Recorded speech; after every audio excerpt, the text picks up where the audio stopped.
Hey guys, and welcome to another water video, my third one. Today I'm gonna be showing you there's gonna be some potential severe weather. As you can see in the screen, we're talking about a moderate risk from southern Pennsylvania all the way down to Tennessee and North Carolina. We're talking about a moderate risk of severe weather. So this could be pretty significant. But before we do this, please like and subscribe to my channel. Um.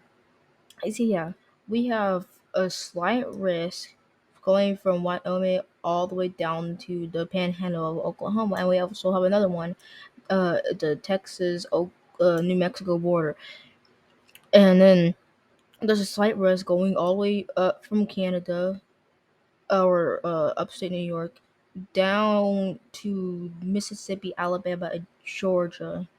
And then the enhanced risk is from Alabama, Georgia, all the way up to the lower part of New York and New Jersey.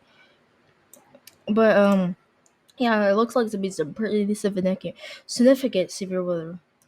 We're gonna see the cause. Let's look at that. So as you can see, there is a 2% chance of a tornado from Nebraska all the way down to the panhandle of Oklahoma, and there's a 5% chance of a tornado from Nebraska to Kansas and part of Colorado. And then there's just a 2% chance going from New York all the way down to South Carolina, Georgia, Alabama, even a few counties in Mississippi.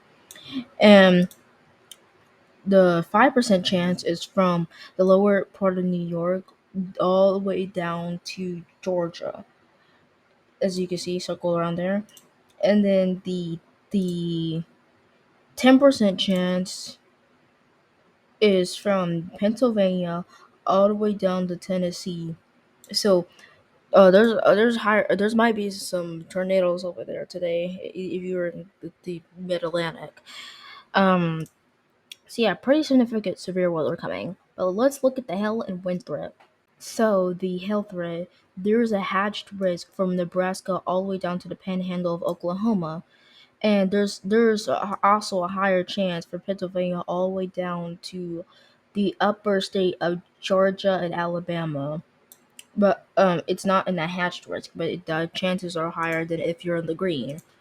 Now we're gonna look at the wind threat. This wind threat. The wind threat is just awful.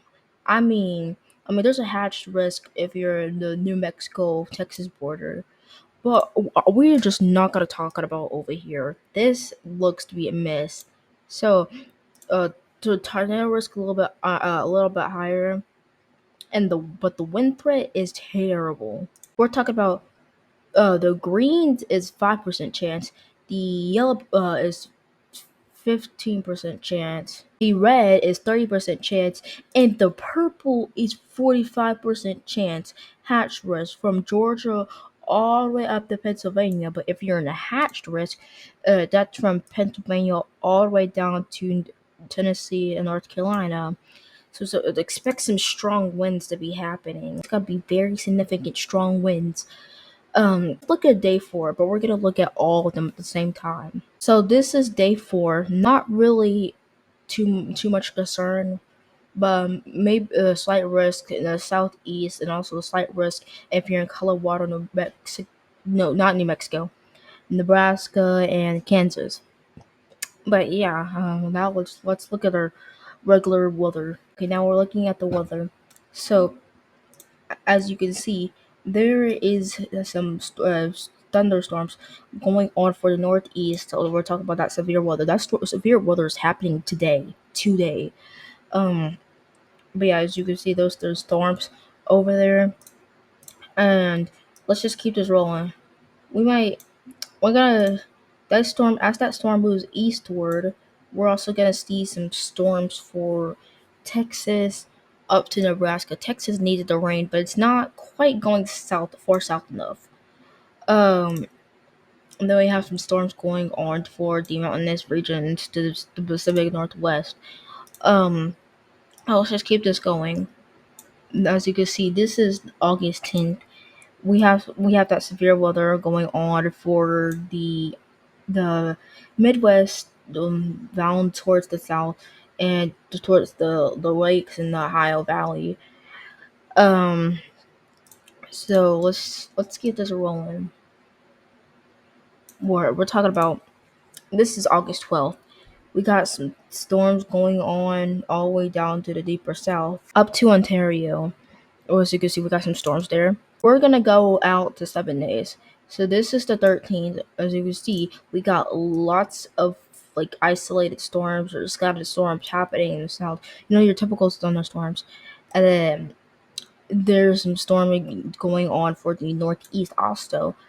And then there's some scattered storms going on for there are pop-up storms going on for the west, as you can see here. And we're gonna go out one more day, and then we're gonna look at the temperature outlook. um okay, this is the 14th. As you can see, we have another system pulling through.